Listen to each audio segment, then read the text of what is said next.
पूर्णिमा जी, ये तो सच्चाई है ना कि देश के अंदर इमरजेंसी इंदिरा गांधी ने लगाई थी। ये तो सच्चाई है। और अगर इस पे संविधान हत्या दिवस अगर मनाया जा रहा है तो इसमें गलत क्या है? लोगों को याद होना चाहिए ताकि फिर कोई शासक, कोई प्रधानमंत्री की इतनी हिम्मत ना हो सके कि वो देश के अंदर इमरजेंसी लगा सके। तो अगर इसकी तो तारीफ होनी चाहिए। नहीं आशुतोष जी, इंदिरा गांधी ने इमरजेंसी लगाई, इससे किसी को इनकार नहीं है। उसका प्राइस भी उन्होंने पे किया, ये हम सब ने देखा है। भाई जनता ने उनको जिस तरह से सत्ता से बिल्कुल बाहर करके बेदखल कर दिया था, लेकिन उसी जनता ने उनको फिर से स्वीकार भी किया, ये भी हमने देखा है। तो ये इमरजेंसी को जस्टिफाई तो देखिए आशुतोष जी कोई नहीं कर सकता है। वो एक हमारे डेमोक्रेसी पे एक काला धब्बा है जो हमेशा रहेगा, और उसके लिए कांग्रेस और इंदिरा गांधी को दोष हमेशा दिया जाएगा। लेकिन मोदी जी को आज सडनली बड़ी इमरजेंसी की याद आ गई, इसके पीछे मंशा हम मतलब क्या समझे? क्योंकि मोदी जी आज नया नया राजनीति में, तो इंडियन राजनीति में प्रधानमंत्री बन के नहीं उभरे हैं। भाई 14 से वो प्रधानमंत्री हैं। 14 से क्या 25 जून नहीं आता था? या 14 में जब उन्होंने शपथ लिया था तो 25 जून उस साल नहीं आया था? उस साल क्यों नहीं उनको इमरजेंसी की याद आई थी? और उसके बाद 10 सालों तक लगातार कभी क्यों नहीं याद आई? इस बार जबकि उन्होंने बिल्कुल विपक्ष मुक्त और कांग्रेस मुक्त नारा देके अपना सारा कैंपेन चलाया, और उसमें उनको मुंह की खानी पड़ी। संख्या 400 पार का नारा दिया, 240 पे आके वो अटक गए। तो अचानक क्यों उनको संविधान की याद आई, और संविधान हत्या जैसा एक विचार उनके मन में कि कांग्रेस ने किया है, ये क्यों आया? ये सोचने वाली बात है। क्योंकि उन्हीं के पार्टी के लोग पूरी कैंपेनिंग के दौरान ये कहते रहे कि 400 हमें इसलिए चाहिए कि हमें संविधान बदलना है। और जिसको भी बीजेपी का इतिहास पता है उसको मालूम है कि इनकी जो पेरेंट ऑर्गेनाइजेशन है आरएसएस, उसने कभी देश के संविधान को स्वीकार नहीं किया।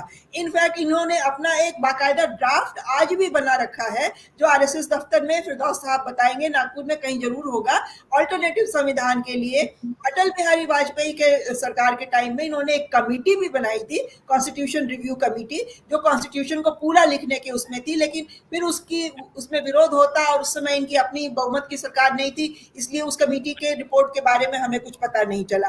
तो ये खुद जो इस संविधान को दिल से कभी नहीं मानते हैं, और जो संविधान के इनके पेरेंट ऑर्गेनाइजेशन आरएसएस हमेशा विरोध करती रही, वो संविधान के प्रति इतनी सहानुभूति दिखा रहे हैं, तो ये तो घड़ियाली आंसू हमें लग रहे हैं, इसके अलावा कुछ नहीं है।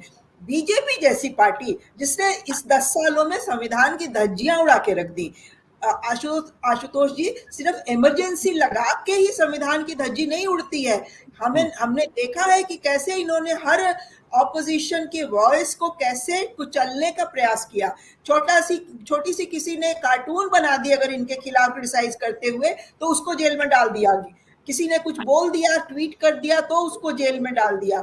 जिस तरह से इन्होंने मनमानी तरीके से फैसले लिए हैं, ना कोई कंसेंसस, ना किसी से चर्चा, डीमोनेटाइजेशन जैसा इतना बड़ा फैसला आपने ले लिया, तो संविधान की धज्जियां तो ये हर रोज अपने व्यवहार से उड़ा रहे थे। दूसरी, संविधान की धज्जी का इससे बड़ा उदाहरण क्या हो सकता है, जिस तरह से इनकी पार्टी ने 6 दिसंबर को साजिश के तहत बाबरी मस्जिद का ढांचा जिस तरह से गिराया।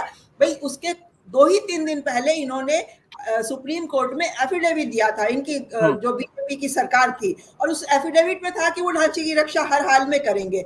नेशनल इंटीग्रेशन काउंसिल उस समय एक संस्था हुआ करती थी, जिसमें कि पार्टी की तरफ से और मुख्यमंत्री की तरफ से शपथ पत्र दिया गया कि नहीं, ऐसा कुछ नहीं होगा कि ढांचे को नुकसान पहुंचाए। और 3 ही दिन के बाद हमने देखा कि मुख्यमंत्री बैठ के तमाशा देख रहे हैं, अडवाणी जी, उमा भारती, मुरली मनोहर जोशी एक दूसरे के गले लग रहे हैं, बधाई दे रहे हैं, और वहां कार सेवक ढांचा गिरा रहे हैं। तो संविधान की हत्या तो जितनी इन्होंने की है, दूसरा कोई नहीं कर सकता है। तो इनको तो पहले 6 दिसंबर को संविधान हत्या दिवस सोचना चाहिए कि हमें वो मनाना चाहिए, क्योंकि जो 6 दिसंबर को हुआ वो क्या था अगर संविधान की हत्या नहीं थी। तो इनका ये 25 जून का जो सडनली जो प्रेम उमड़ा है, और हमने देखा जैसे ओम बिरला जी ने ओथ लेने के बाद सबसे पहला, बिना कोई प्रस्ताव कहीं और से आए हुए, उन्होंने अपनी तरफ से प्रस्ताव आपातकाल का कंडेम करते हुए मूव कर दिया और उसको हाउस में रख दिया।